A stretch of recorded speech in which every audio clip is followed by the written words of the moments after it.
Welcome back, explorers. I'm Alistair and this is the Highland Hikers.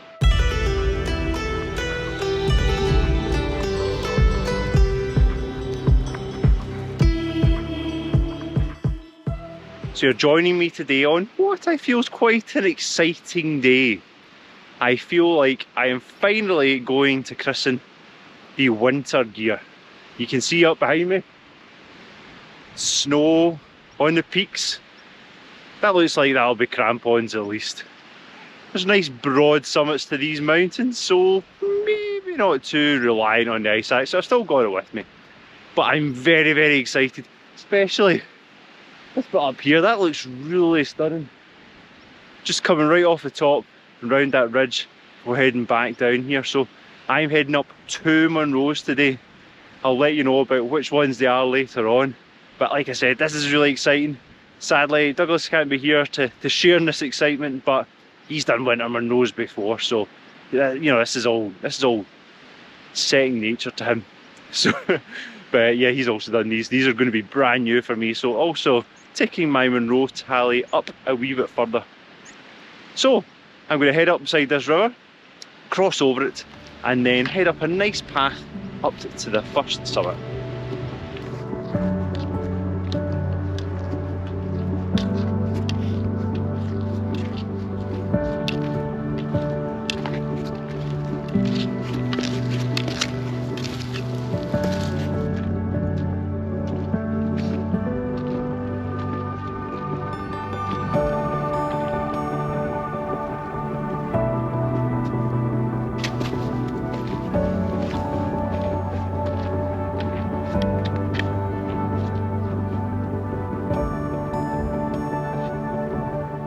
So the forecast for the last 2 days has been saying pretty much constant snow, with it reaching maybe 600 to 700 metres. I'm pretty much right on cue. I'm at 700 metres and look at this. Yes, it is getting whiter, and I believe once it becomes bit more frequent, then the crampons are going on. Woohoo! It'll be like that scene from Commando. He's all gearing up on the beach.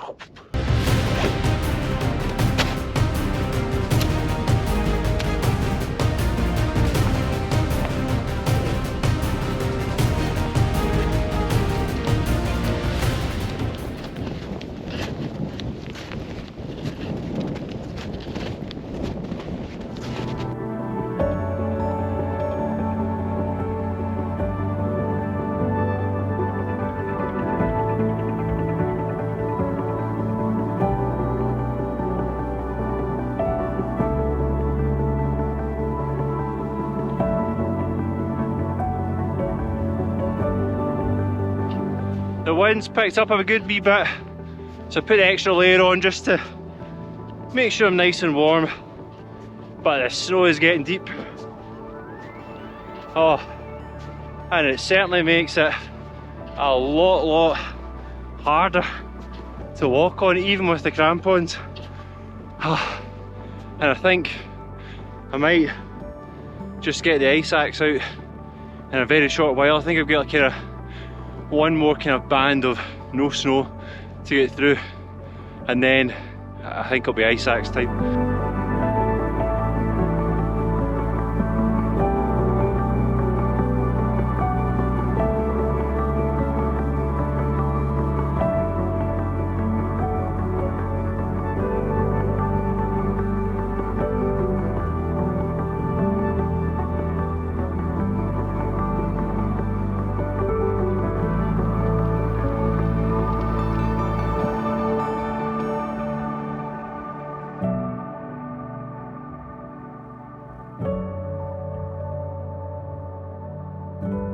So I have reached the first summit of the day and added another Munro to my tally, and there's another fantastic view from up here.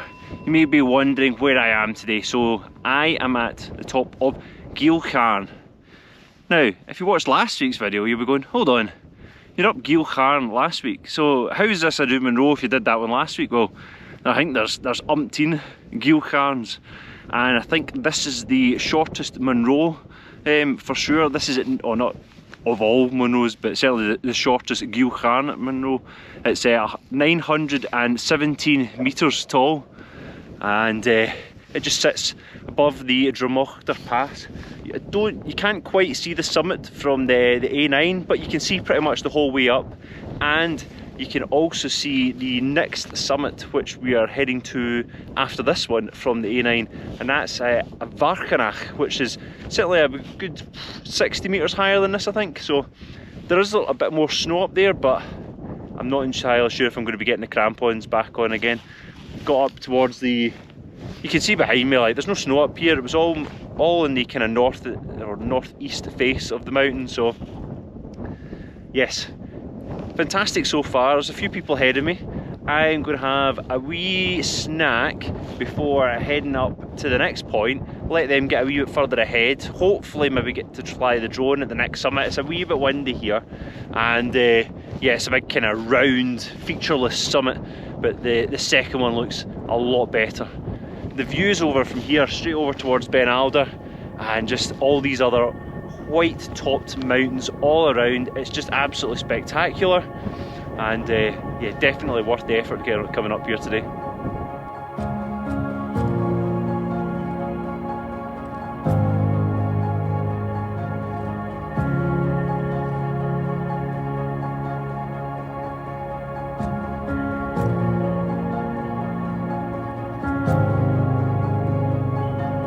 So I haven't put the crampons back on. There's no snow at all at the summit, and it looks like they'll probably be staying in the backpack for the rest of the hike. The views from the descent to the Bielach towards Ben Alder are absolutely amazing. Like, oh, it's just, what a stunning range it looks from here. Really looking forward to heading out there. I'm pretty sure, is that the one? It's got the most haunted bothy in the whole of Scotland as well. Be an interesting one for that.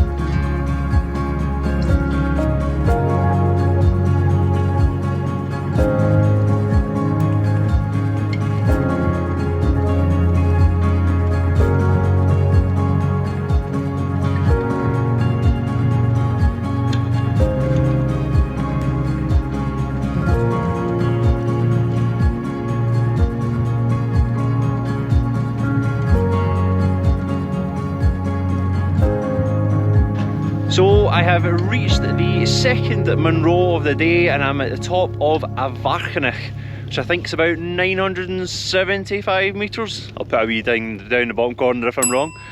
And actually, fun fact, this is the third Munro I've done this year, and I believe I have now done more Munros this year than I did last year, and it's only March. So shows just like we did not do an awful lot last year. Got to the summit here. There was a group just sitting on the cairn, so I just waited for them to depart, and unfortunately as they've departed, like, oh,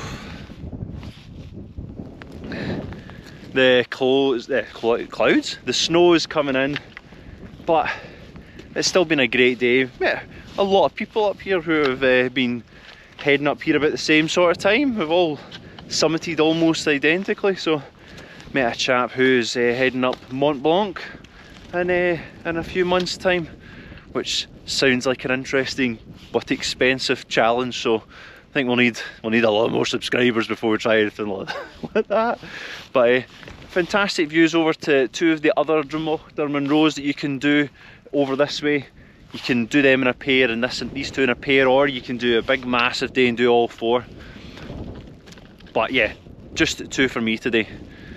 I'm going to have a wee seat, and then we'll do a wee quick summit snack. So it's summit snack time. So there is a bit of a story. Douglas was meant to be coming out today, but due to other events he wasn't able to make it, unfortunately. So I had prepared what I thought was an unbeatable summit snack today. After last week's one where he produced a Tunnock's tea cake, I was like, I need to up my game. And he actually, it was Douglas's idea a wee bit, but he didn't really know it. Last week he mentioned, oh, it's Easter, so I have got an Easter egg, a good Cadbury's Easter egg. Don't think I'm going to eat it all to myself, but I'm going to have some of it for sure.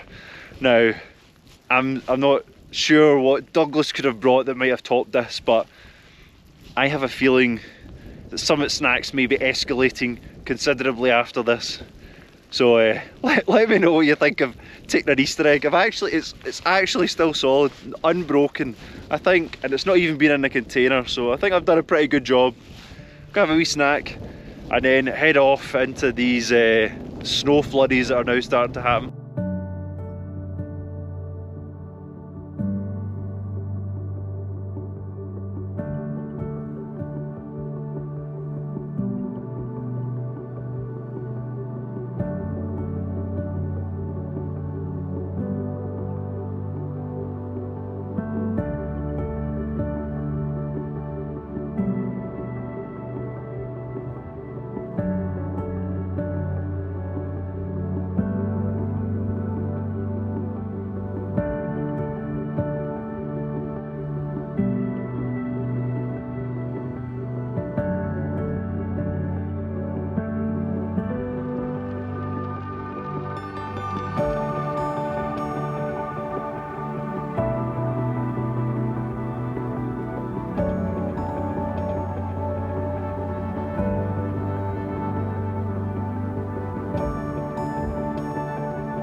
So it just occurred to me that I haven't actually told you about the stats about this walk. So it is about 11.5 kilometres long and there's only 700 metres of ascent, primarily because you're starting at the top of the Drumochter pass. So you're already up a good, what, 400 metres at that point. So you've not got a huge amount to get up to the first one and then on to the second one. And it's a nice big circular route as well. There's no major steep ascents, very gradual, so very easy on the knees, which helps in your old age, as Douglas will know soon as he's getting very old.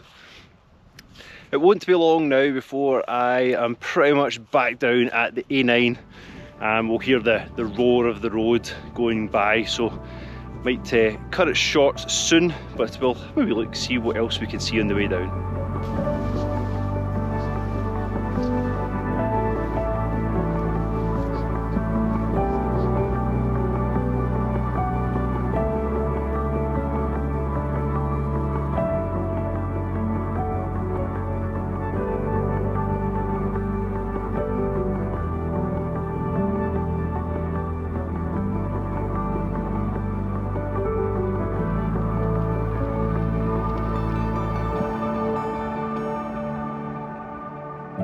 You can almost, well, you can pretty much see where my car is. Down there at Balsporin Cottages. It's a nice wee B&B, maybe worth checking out if you're going to do these Munros, maybe make it over 2 days, stay local, you know. So it has been a bit of an adventure today. Thoroughly enjoyed myself up to Munros. Technically my first winter Munros on my own, although whether really winter, who knows. It's up to you to decide in that one. But anyway, I hope you've enjoyed the video, and we shall see you on another hike.